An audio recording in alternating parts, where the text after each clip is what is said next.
मुंबई में मराठी परिवार पर हमले की घटना अभी ठंडी भी नहीं पड़ी थी कि नागपुर से एक और चौंकाने वाली घटना सामने आई है। नागपुर के करवेनगर इलाके में रहने वाली उषा प्रशांत चौफले के घर पर एक पर प्रांतीय व्यक्ति द्वारा कब्जा कर लिए जाने का मामला सामने आया है। उषा चावले और उनके पति प्रशांत चावले ने बताया कि उन्होंने अपने घर के कुछ कमरे अमृत दुर्गा प्रसाद सिन्हा नाम के परप्रांतीय व्यक्ति को होम स्टे व्यवसाय के लिए किराए पर दिए थे, लेकिन उस व्यक्ति ने न तो किराया दिया न ही समय पर घर खाली किया। उल्टा उसने घर के ताले तोड़ दिए और पूरे मकान पर कब्जा जमा लिया है। इतना ही नहीं, चावले दंपति को जान से मारने की धमकी भी दी गई। 3 महीने से चावले परिवार अपने ही घर 3 महीने से चावले परिवार अपने ही घर को वापस पाने के लिए दर दर भटक रहा है। इस पूरे घटनाक्रम में महिला की आंखों में आंसू है और वो न्याय की गुहार लगा रही है। इस मामले की गंभीरता को देखते हुए नागपुर के पालक मंत्री चंद्रशेखर बावनकुळे ने तत्काल कार्रवाई के आदेश दिए। इसके बाद पुलिस की अपराध शाखा ने एफआईआर दर्ज कर और एसडीओ के आदेश पर घर के कुछ कमरों का कब्जा चावले परिवार को दिलवाया गया। हालांकि अभी भी 14 कमरे कब्जे में हैं और परिवार को उनका हक नहीं मिला है। चावले दंपति ने बताया कि आरोपी ने अब तक 18 लाख रुपए का किराया नहीं चुकाया है और जबरन पूरे मकान पर कब्जा जमा लिया है। उन्होंने महाराष्ट्र सरकार और मुख्यमंत्री देवेंद्र फडणवीस से न्याय की गुहार लगाई है। कैमरामैन अखिलेश के साथ अभिषेक पानसे की रिपोर्ट। मला तर वाटतंय मराठी माणसाला महाराष्ट्रात काही न्याय मिळणार की नाही मिळणार मला तर काही कळत नाही आहे। मी आज सारखं 3 महिन्यापासून जे आहे 2.5-3 महिन्यापासून सारखं वन-वन फिरत आहे। माझा एक साधा पोलीस स्टेशनमध्ये अर्ज घेऊन त्याच्यावर कारवाई पण कधी करायला तयार नाही आहे। मी एक अमित दुर्गाप्रसाद सिन्हा, अमृत दुर्गाप्रसाद सिन्हा आणि अमित दुर्गा उर्फ दुर्गाप्रसाद सिन्हा हे दोघेही नवरा बायको। ते मॅडम ज्या पंजाबी मॅडम आहे आणि हे परदेशी आहे, मला तर असं म्हणजे समजलेलं आहे। तर हे लोकं माझ्याकडे आले, मार्च महिन्यामध्ये माझ्याकडे आले। मला नाही का माझ्या मागे लागून माझी प्रॉपर्टी आम्हाला द्या किरायाने, आम्ही व्यवस्थितपणे का किराया आपला हे देऊ, आपला लिव्ह अँड लायसन्सची फीस देऊ आम्ही त्याची, असं म्हणून माझ्याकडून प्रॉपर्टी किरायाने घेतली। घेतल्यानंतर जे आहे त्याचं लायसन्स फी जे दर महिन्याला द्यायला पाहिजे होतं, ते सुरुवातीपासूनच त्यांनी मे महिन्यात 2023 पासून टाळाटाळी करत थोडे-थोडे पैसे द्यायचे, पूर्ण पैसे कधीच दिलेले नाही आणि जे काय म्हणजे त्रास द्यायचा, कल देंगे, परसू देंगे असं म्हणत गेले। 20 जून 2024ला मी त्यांना माझ्या ऑफिसमध्ये तिथेच त्या ठिकाणी माझं ग्राउंड फ्लोअरला ऑफिस आहे आणि टॉप फ्लोअरला माझं एक नाही का संगीत रूम आहे। तर मी ग्राउंड फ्लोअरला माझ्या ऑफिसमध्ये त्यांना बोलवलं, त्यांच्यासोबत चर्चा केली। त्यांनी मला म्हटलं 3 महिन्याचा वेळ द्या, आम्ही तुमचे पैसे देऊ। त्याच्यानंतरही त्यांनी पैसे देण्यासाठी नाही का टाळाटाळ केली। मग मी त्यानंतर त्यांना 28/8/2024ला माझ्या ऑफिसमध्ये बोलवलं। त्यासोबत माझे वकील होते, माझे अकाउंटंट होते आणि मी आणि त्यांची मिसेस असे 4-5 जण आम्ही बसलो।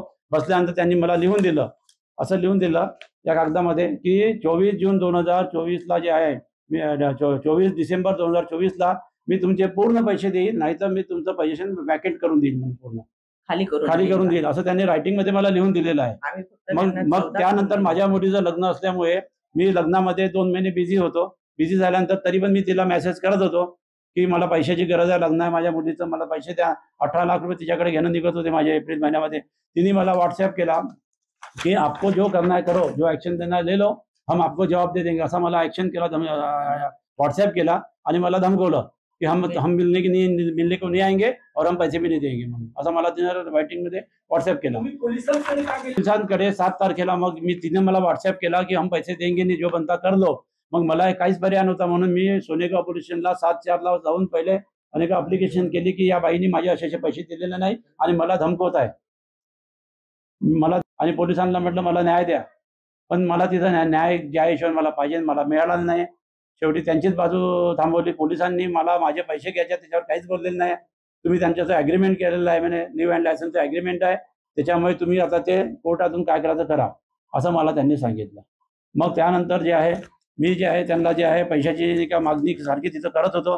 मला त्या दिवशी 8 तारखेला रात्री मग मी ऑफिसमध्येच बसलेलो असताना त्यांनी 5-6 गुंडे आणले, मला धमकवलं कि बोले पूरी प्रॉपर्टी मेरे नाम से आप करके दो, हमको तुम पहचानते नहीं, हाँ पंजाब और हमारे पास में बाहर प्रदेश के पूरे गुंडे है, असं मला रात्री त्यांनी धमकवलं। सोबत तो नाही का वैभव नावाचा त्यांच्यासोबत गुंडा पोट्टा असते सोबत त्यांच्या, आणि आताही तिथं त्यांच्यासोबत असते तो, त्याने स्कूल बघ आपल्या माझ्या बिल्डिंगचे, आणि त्याला घेऊन मला नाही का धमकवलं त्यांनी त्या दिवशी रात्री। पण मी घाबरून गेलो, मला एकच मुलगी असल्यामुळे माझ्या मुलीचं आताच लग्न झालेलं आहे त्या भीतीने मी ही गोष्ट कोणाला न सांगता मी आपल्या मनातल्या मनात मी काय विचार करतो आता कसं करायचं म्हणून, मला न्याय कोण देईन म्हणून. मग त्यानंतर जे आहे 12 तारखेला माझी मिसेस, हनुमान जयंतीचा दिवस होता, शनिवार दिवस होता, त्या दिवशी आमची मिसेस तिथं ऑफिसच्या मुलीसोबत आणि 2 मुलासोबत तिथं आपल्या इथं गेली, आपल्या ऑफिसला गेली. ऑफिसला बसली. बसल्यानंतर तो बाहेर त्यांचा आणि त्या सिन्हाचा मॅनेजर दिसला. ते आमच्या मॅडमनं जाऊन सिन्हाच्या मॅनेजरला विचारलं की बाबा आमचे पैसे तुम्ही देत नाही, मग तुम्ही कशाला इथं व्यवसाय करता, बुकिंग बंद करा नाहीतर आमचं भाडं द्या, असं त्यांना जेव्हा म्हटलं. आणि हा नोटीस घ्या तुम्ही, आता ताबडतोब आमचं जे आहे रिकामं करा. हा नोटीस आमच्या वकिलांनी आम्हाला दिलेला आहे, आम्ही त्यांना यांनी नोटीस दिला. हा नोटीस त्यांना दिला आणि त्याच्यानंतर म्हणजे तुम्ही निघा. तर म्हणे ताबडतोब हिला असं नाही का छातीवर हात लावून असं ढकललं. ते 2 जण होते, एक आकाश शर्मा, आकाश काळे आणि एक होता छगन नावाचा एक व्यक्ती होता. 2 व्यक्ती त्यांनी मॅडम सोबत नाही का धक्काबुक्की केली. मॅडम ओरडली जोरात की पोलिसांना, आकाश काळे छगन यांनी मॅडम ओरडल्या. ओरडून नाही म्हणे 100 नंबरला फोन लावा. जसं पोलिसांना फोन लावला तसे ते 2 जण बाहेर पळाले. बाहेर गेल्याबरोबर माझ्यासोबत जे मॅडम सोबत जे माणसं होते, आमचा स्टाफ जो होता, त्यांनी दरवाजा आतून बंद केला. तेवढ्यात नाही का 10-15 मिनिटानंतर अमृत सिन्हा, दुर्गाप्रसाद सिन्हा, अमृत सिन्हा, त्याच्यानंतर हा वैभव, असे नाही का 10-15 गुंडे आणि सोबत नाही का बाउन्सर घेऊन तिथं आले. आल्यानंतर दरवाजे जोरजोरात ठोकायला लागले की तुम खोलो अभी, आज तुम्हाला मर्डर कर डालते करके. मग त्यानंतर पोलीसवाले आले आणि यांना घेऊन गेले पोलीस स्टेशनला सर्वांना.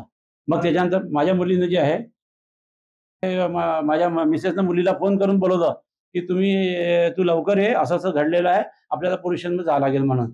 मग माझी मुलगी जावई आले आणि मग त्याच्यानंतर माझे काही नातेवाईक पण आले आणि हे सर्वजण पोलीस स्टेशनला गेलो. रात्री 12 वाजेपर्यंत पोलीस आमची तक्रार घ्यायला तिथं तयार नव्हते.